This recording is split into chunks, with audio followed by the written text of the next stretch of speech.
Tonight we're talking about how important it is to change your financial outlook in breaking the cycle of poverty. Joining us here for this conversation tonight, Patrick Jones, the CEO of United Cyber Partners, and employment attorney Alfonso Kennard. Glad to have you both here on The Factor Uncensored. If you grow up in a family where all you know is your mother and father working, living paycheck to paycheck, trying to make ends meet, and that's all you've ever experienced, how do you break that cycle, Alfonso? Well, I think at the end of the day, it's motivation.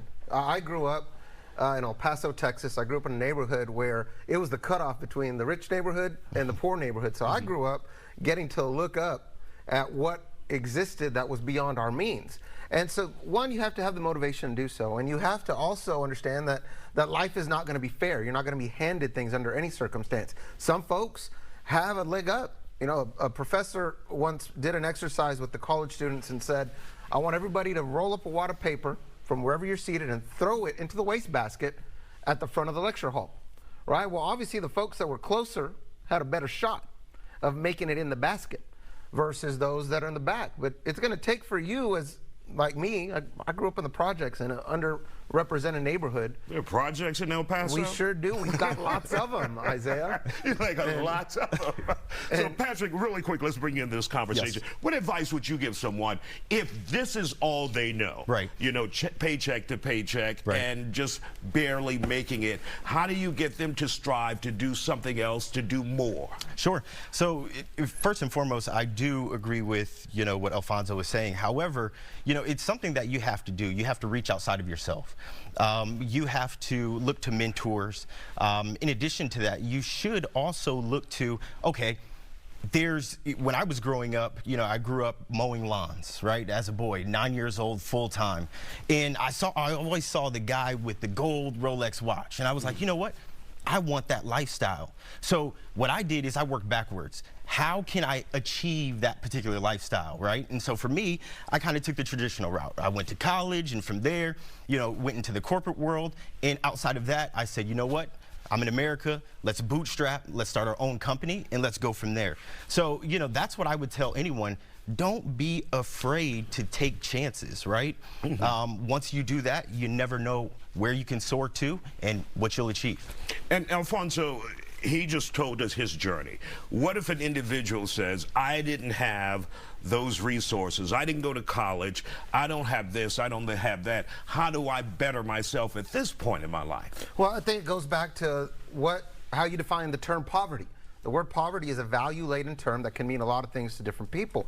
But for me, purpose over profits is what's most important. So if I'm serving my purpose, I am actually focused on what my purpose is, and it's going to be different for all of us. Then eventually the gifts of the universe, what you put into the universe is going to give back to you. And so if you are doing the right thing, doing things without an evil intent, but you are purposeful, then regardless of what kind of money comes your way, you're always rich if you're living out your purpose. And the universe has a good way of helping those that help others. I don't know about that. You always rich. If you ain't got no money coming in, Alfonso, you got to be real about that. The greatest stories are those that pull themselves up from their bootstraps. Oh, absolutely. I mean, absolutely. It doesn't take but an idea and wherewithal to create something. But what are you trying to create? Are you really just trying to create money? Because if you're trying to create money, it's never going to be enough for anybody.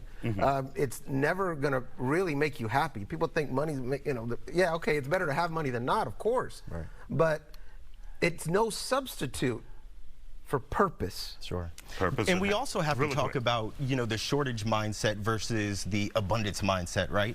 You know, you mentioned, hey, I didn't grow up with those resources. Well, I didn't either. But guess what? I didn't have that shortage mentality. I do remember I had a son early on, right, when I was 17 years old. And there were people coming to me and they were like, hey, look, you know, you should get on assistance. You should do this. You should do that. I always declined. Why? Because I didn't have the shortage mindset. And I felt within myself I could go out and achieve anything, right? Just give me the opportunity. And if you don't give me the opportunity, I'm going to break through the door and take my opportunity, right? So when it comes to the notion of, oh, you know, I didn't have this resource or that resource, I don't subscribe to that thought process. And how do you get rid of that mindset, Alfonso, if that's all you know as an individual? Well, I think that's one of the pandemics in America today, is that that entitlement mentality where, well, why didn't I have it easier? I should have had it easier. Well, if that's what you're going to do, then you're not going to get your blessings. You're not going to be driven in the way you need to. It's a mindset. We're all responsible for our own emotional set, and we're all responsible for how much we're willing to put in to get what we want. All right, Alfonso, Patrick, thank you both for joining us here on The Factor Uncensored.